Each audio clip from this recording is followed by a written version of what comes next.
La Bible dit l'humilité précède la gloire. Tu veux voir la gloire de Dieu. Tu veux être élevé. Commence par t'humilier. T'abaisser. La Bible dit que tu sois élevé et que je sois abaissé. Ça, c'est la première condition pour un réveil spirituel. Si vous vous humiliez au temps convenable, Dieu va vous élever. Il va vous élever. Pourquoi il va vous élever? Parce qu'il vous a préparé avant la fondation du monde pour des grandes choses. Mais si tu marches dans l'humilité, Dieu va t'étonner. Dieu va t'écambouisser. Dieu va t'élever. Dieu va confondre tes ennemis. C'est pourquoi toi tu ne peux pas échouer. L'échec est impossible dans la vie si tu marches dans le chemin de l'humilité. Dieu sera avec toi. Alléluia. Il est merveilleux notre Dieu. Je disais qu'il est merveilleux notre Dieu. Nous voulons lire avec vous dans 2 Chroniques chapitre 7 verset 14 que tu connais déjà. Et c'est ce passage qui va nous conduire dans la prière ce matin. Alléluia. Alléluia. Tu n'es pas avec moi. Alléluia. Alors, tu vas mettre ta main comme ça. Parce que comme toi, tu n'as pas la Bible pour lire, alors même comme ça, on sait que tu es là. Si tu as la Bible, tu ouvres la Bible. Si tu as ton téléphone, comme tu dis que nous sommes dans le modernisme, tu peux ouvrir ton téléphone, mais bientôt on va vendre des Bibles ici pour que chacun ait une Bible. Mais si tu n'as pas, tu vas lever ta main pour assister à cela. Je vais lire dans le nom de Jésus.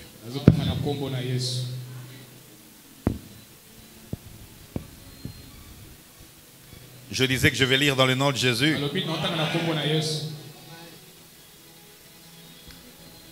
Si mon peuple, sur qui est invoqué mon nom, s'humilie, prie et cherche ma face, et s'il se détourne de ses mauvaises voies, je l'exaucerai des cieux. Je lui pardonnerai son péché. Et je guérirai son pays.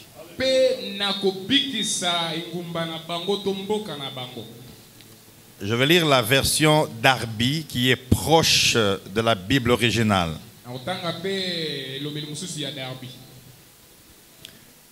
Que mon peuple, qui est appelé de mon nom, s'humilie et prie et cherche ma face et revienne de ses mauvaises voies, moi aussi, moi aussi, moi aussi, j'écouterai pas du ciel mais des cieux, et je pardonnerai leurs péchés et je guérirai le pays. Si j'étais aux États-Unis ce matin, j'allais dire if my people which are called by my name shall humble themselves and pray and seek my face and turn from their weak ways. Pas le nom du prophète, mais le nom de Dieu. s'il s'humilie, s'il prie, et s'il cherche ma face, veut dire accepter que tu es égal, parce qu'il sait que beaucoup de gens ne sont pas humbles et beaucoup de gens ne s'humilient pas, et même dans l'église on ne retrouve pas l'humilité. On ne retrouve pas l'humilité. Vous avez des jeunes de 25 ans dans l'église qui ne peuvent pas respecter des grandes personnes. Mais dans l'église, dans nos maisons même, aux États-Unis, les enfants peuvent même gifler leurs parents au nom de la loi. Parce que là-bas, c'est d'abord l'enfant, la femme, les animaux et puis les hommes. Donc si tu vis aux États-Unis, il faut piquer. Non, je n'ai pas dit tout le monde est comme ça. Mais je parle de la loi. Un voisin avait écrasé le chat d'un autre voisin. Il y a eu un grand deuil, le chat. My cat, my cat, my cat. Cat. Cat. Miaou. Yo, bakour est anglais au salaire de l'humanité. Et on a accusé ce voisin-là au tribunal. Il a payé beaucoup d'amendes parce qu'il a brisé la loi animale. Et je connais aussi une femme qui venait de Congo ici, qui a pleuré pendant 6 ans. Mais depuis que tu es parti, tu m'as abandonné. Chérie, moi je t'aime, je t'adore. Tout ce que tu me diras, je ferai. Sans toi, ma vie n'a pas de sens. Moïbi. On arrange tous les papiers. Elle arrive aux États-Unis. Elle change. On lui apprend la loi. Et un jour, sa famille lui dit, il faut profiter maintenant. Alors qu'il neigeait, le mari rentre vers 23 h. Aux États-Unis, on travaille 24 heures sur 24 heures. Donc, quand le mari sort, il revient à 17 h, la femme sort. Les enfants sortent. Là-bas, on travaille. C'est pas comme ici. Et il rentre à 23 h. Ce manque d'abaissement, de reconnaissance, d'humilité. Alors le mari avait déjà acheté la maison et tout. Là-bas, c'est pas comme ici. Là-bas, quand tu travailles, tu as un bon crédit, tu peux prendre 2 véhicules ou 3 pour toi, pour ta femme, pour les enfants, la maison, les meubles. Tu vas payer dans 5 ans. Alors il dit au mari, tu restes dehors. Tu n'entres plus dans la maison. Il dit, mais chérie, j'ai dit, silence. Et quand il veut pousser la porte, il appelle la police. Et la police montre la loi, c'est la femme d'abord. Hey, avant d'aller aux États-Unis, il faut prier, prier, prier, prier bien. Laissez même les maisons ici, beaucoup de maisons, c'est pas là-bas. Bon. Il a dormi dans la voiture sous la neige. Il a perdu sa maison à cause de cette femme-là. Manque d'humilité, manque de reconnaissance, manque de s'abaisser et de croire que Dieu a élevé quelqu'un pour que toi, tu sois aussi élevé. Et cela provoque beaucoup de malédictions dans nos vies. Alors que ce matin, on venait avec maman Mireille en cours de route. Je conduisais un peu en vitesse. Mais devant nous, vers Sosimat, il y avait une nouvelle Jeep. Et les véhicules blancs là, jaunes là, c'est comment encore? Les véhicules jaunes là. Pardon? Non, toi tu ne connaîtras pas ces véhicules jaunes là. Toi tu es là-bas. Pardon? Sans Nini? Descends, c'est ce que vous avez dit là. Alors, un accident mortel devant nous comme ça. Et un garçon est venu. Il a volé tout un sac de quelqu'un qui venait de mourir. Quelle malédiction. Il y a des gens dans la vie. Tu peux prier comme tu veux. Mais la cause de ton péché. Quand on parle du péché, les gens voient le sexe. C'est ça que les gens voient. Ici, il dit mon péché. Mais ça c'est plus grave. Parce que même si tu engrosses une femme et que les deux familles s'entendent et que tu la maries, tu es encore bien. Mais tu as volé les choses d'autrui. Mais toi tu es maudit jusqu'à la 4e génération. Non, tu n'es pas avec moi. Je parle de l'humilité. Je parle de l'humilité. Jacques 4, 10 dit ceci. Humiliez-vous devant le Seigneur et il vous élèvera. Il vous élèvera. Tu peux t'humilier aussi devant ton pasteur. Tu peux t'humilier aussi devant tes parents. Tu peux t'humilier aussi devant ta femme. Tu peux t'humilier aussi devant ton mari. Tu peux t'humilier aussi devant tes enfants. Tu peux t'humilier aussi devant ton patron. Tu peux t'humilier aussi. Et si l'esprit d'humilité entre en toi, le réveil spirituel a déjà commencé. Est-ce que je parle à quelqu'un? Il y a deux choses pour lesquelles je prie jour après jour. Ce n'est même pas le péché. C'est que Dieu me donne l'humilité et l'esprit de patience. Parce que ces deux-là, c'est chaque jour, on se bat chaque jour. Chaque jour. La Bible dit l'humilité précède la gloire. Tu veux voir la gloire de Dieu. Tu veux être élevé. Commence par t'humilier. T'abaisser. La Bible dit que tu sois élevé et que je sois abaissé. Ça c'est la première condition pour un réveil spirituel. Est-ce que je parle à quelqu'un? Matthieu 23, 12, la Bible dit quiconque s'élèvera sera abaissé et quiconque s'abaissera sera élevé. Sera élevé. Paul était humble.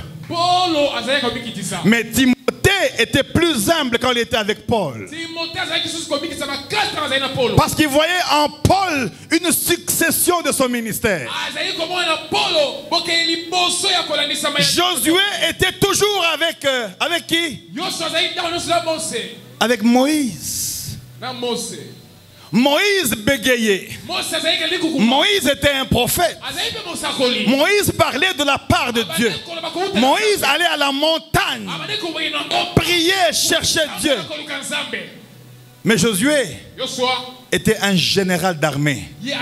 Il avait toutes les forces capables de neutraliser même Moïse. Mais il a compris, ici je ne suis pas général. Ici je sers cet homme. Est-ce que je parle bien? Tu ne peux pas servir Dieu que tu n'as pas encore vu. Si tu ne peux pas servir ses serviteurs. C'est ça la vérité. La Bible dit, vous connaîtrez la vérité. La vérité vous affranchira. C'est comme ça que Élisée, malgré sa force, malgré sa puissance prophétique, il était avec Élie. Lisez la Bible. Ce que Élisée a fait, c'est plus que ce qu'Élie a fait. Il avait des dons plus que les dons d'Élie. Mais il était derrière. Il était comme la réserve de l'Éternel. Sois la réserve là où tu es et Dieu va t'élever. Même quand tu travailles avec un grand, sois humble, laisse la place. En français on dit tu peux le célébrer, pas comme célébrer Dieu, mais comme le laisser, comme l'élever, comme l'accepter. Est-ce que je parle à quelqu'un? Ouais, même quand nous travaillons là, nous regardons autour de nous là au cabinet. Qui est loyal ici? Qui est humble ici? Qui si aujourd'hui on dit, allez, tu deviens infirme, tu peux dire, on peut te demander, est-ce que tu peux nous proposer quelqu'un? Qui tu peux proposer? Je ne regarde pas celui qui est intelligent. Je ne regarde pas celui qui a fini à Sorbonne. Je regarde celui qui était loyal, celui qui était avec moi, celui qui s'abaissait, celui qui se sacrifiait, celui qui était obéissant. Je donne son nom. Même la pastorale. J'étais en train de prier pour Papa Roger, Papa Francky. Ça fait 6 mois que je priais. Qui peut être pasteur ici? Qui peut? Je suis avec Papa Roger, ça fait plus de 25 ans, 30. Francky, 22, 23, je ne sais pas. Mais alors, vous savez que ce sont des gens qui sont proches, le sentiment peut entrer. Mais il faut prier. Pas seulement prier. Qui sont humbles parmi ces pasteurs ici? Qui m'accepte? Qui me suit? Qui est fidèle? Qui, quand je parle, il peut se taire? Qui ne s'explique pas? Parmi les critères. C'est parmi les critères. Toi, tu es là. Tu deviens bishop toi-même. Tu vois que même si on me dit on a besoin de 6 personnes à la présidence demain, je vais te choisir.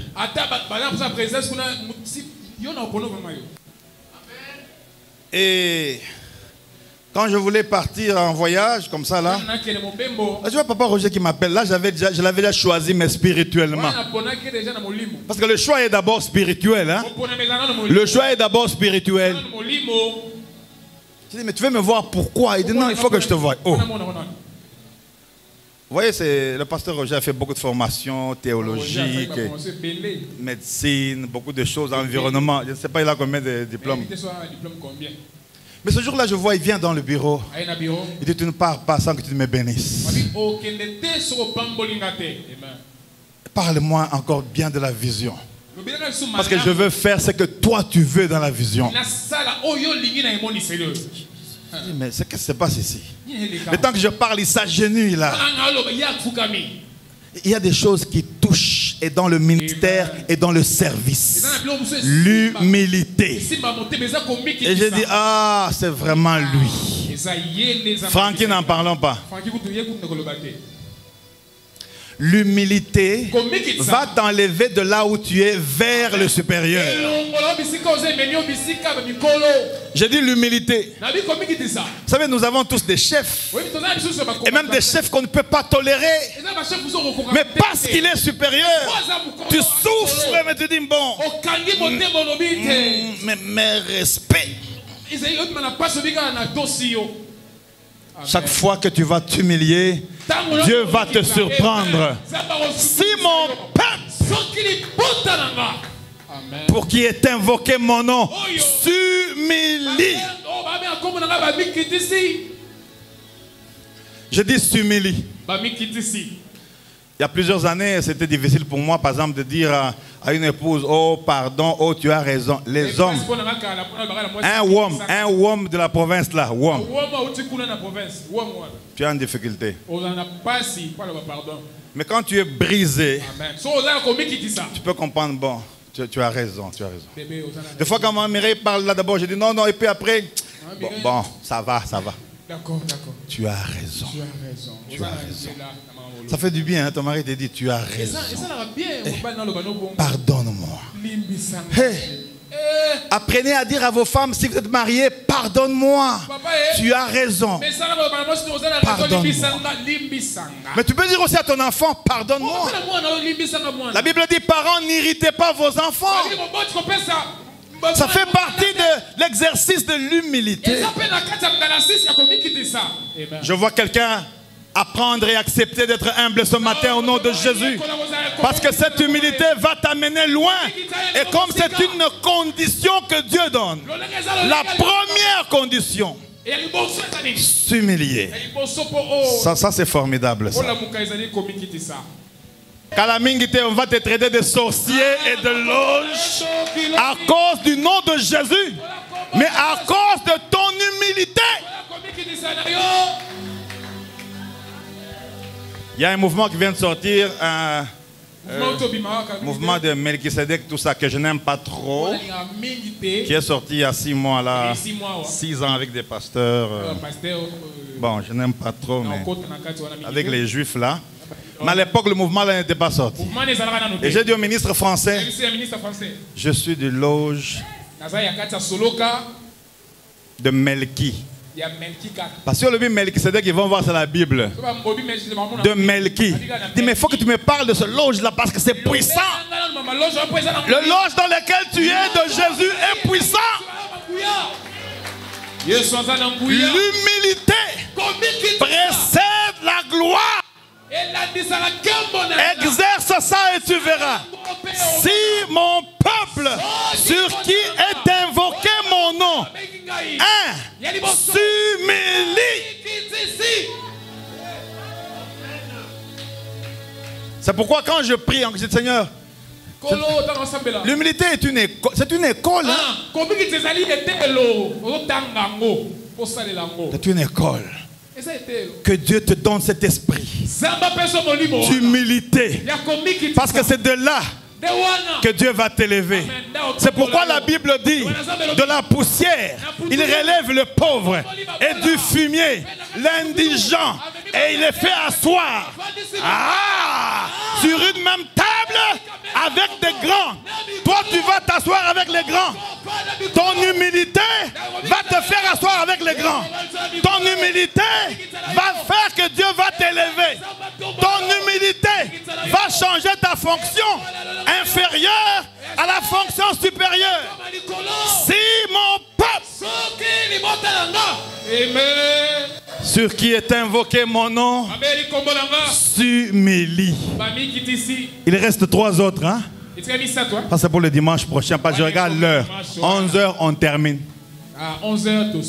Parce que si je prends le deuxième là, prie, c'est long. Ma prière ce matin, c'est que Dieu te donne cet esprit-là, d'accepter l'autre, de voir que l'autre aussi peut faire ce que tu ne peux pas faire. Même dans l'église, il y a des choses que moi je ne sais pas faire, qu'il faut que toi tu fasses. C'est pourquoi Dieu t'a mis à mes côtés pour m'aider, pour que la vision réussisse, pour que ce que moi je n'ai pas, toi tu l'amènes et que le ministère aille de l'avant. Tu as quelque chose de Dieu. Humilie-toi seulement pour que Dieu t'élève. Ma prière est le vœu de mon cœur. Et que Dieu t'élève. Je dis et que Dieu t'élève. Je dis et que Dieu t'élève. Alléluia. Et que Dieu t'élève. Dieu te bénisse, ma soeur. Que Dieu t'élève. J'ai dit que Dieu t'élève. 1 Pierre 5, 6, la Bible dit, on termine par là. Humiliez-vous donc sous la puissante main de Dieu, afin qu'il vous élève au temps convenable. Si vous vous humiliez au temps convenable, Dieu va vous élever. Il va vous élever. Pourquoi il va vous élever? Parce qu'il vous a préparé avant la fondation du monde pour des grandes choses.